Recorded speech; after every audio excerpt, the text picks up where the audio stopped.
লাগাতার বৃষ্টি ভুটান পাহাড়ে সমস্যা বেড়ে চলেছে সেন্ট্রাল ডুয়ার্স এলাকায়। বিপদসীমার ওপর দিয়ে বয়েছে পানা নদী। আতঙ্কের রাধারানি এলাকার মানুষেরা।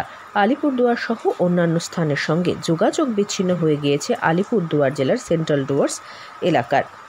এই এলাকায় প্রায় 25,000 মানুষের বসবাস রয়েছে বলে জানা যায়। নদীর অবস্থায় যে বাইক নিয়ে আসছি কুচবিহার থেকে যাবো কাজ করতে। কোথায় যাবেন? সেন্ট্রাল ডুয়ার্স। আচ্ছা, ঠিক আছে, যেতে পারছেন না? না, অনেক জল তো যেরকম প্রেশার দেখা যাচ্ছে স্রোতের, তো যাবো কীভাবে? রিক্স আছে। রিক্স আছে, বাইক নিয়ে যাবে, আমাকেও নিয়ে চলে যাবে হয়তো। এলাকাবাসীরা তাদের স্কুল, কলেজ, অফিস সহ অন্যান্য কাজ করতে যান কালচিনি সহ আলিপুরদুয়ার এলাকায়।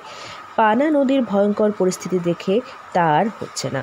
ভুটান পাহাড়ে অবিরাম বৃষ্টি ও এলাকায় ভারী বর্ষণের ফলে ফুলে ফেঁপে উঠেছে খরস্রোতা পানা নদী। নদীর দুধারে সকাল থেকে আটকে রয়েছে বহু মানুষ। গাড়ির চালকেরা কেউ 1 ঘন্টা, আবার কেউ 2 ঘন্টা ধরে অপেক্ষা করছেন নদীতে জল নামার। তবুও প্রাণের ঝুঁকি থেকেই যায়। সেন্ট্রাল ডুয়ার্সগামী পানা নদীতে অর্ধেক অংশে সেতু নেই, আর এর ফলে প্রতি বছর বর্ষায় সমস্যায় পড়েন সেন্ট্রাল ডুয়ার্সের প্রায় 25,000 বাসিন্দা। কেননা ভুটান পাহাড়ে বৃষ্টি হলেই খরস্রোতা পানা নদী ফুলে ফেঁপে ওঠে। তখন যোগাযোগ ব্যবস্থা বিচ্ছিন্ন হয়ে যায়। এলাকায় গেলে দেখাই যাচ্ছে অনেক স্কুল পড়ুয়া স্কুলে যেতে পারছে না। তারা নদীর তীরে দীর্ঘক্ষণ অপেক্ষা করে অবশেষে ঘরে ফিরে যাচ্ছেন।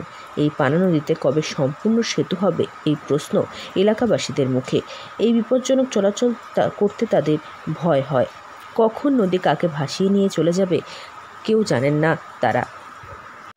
আলিপুরদুয়ার থেকে অনন্যা দের রিপোর্ট, লোকাল 18 বাংলা।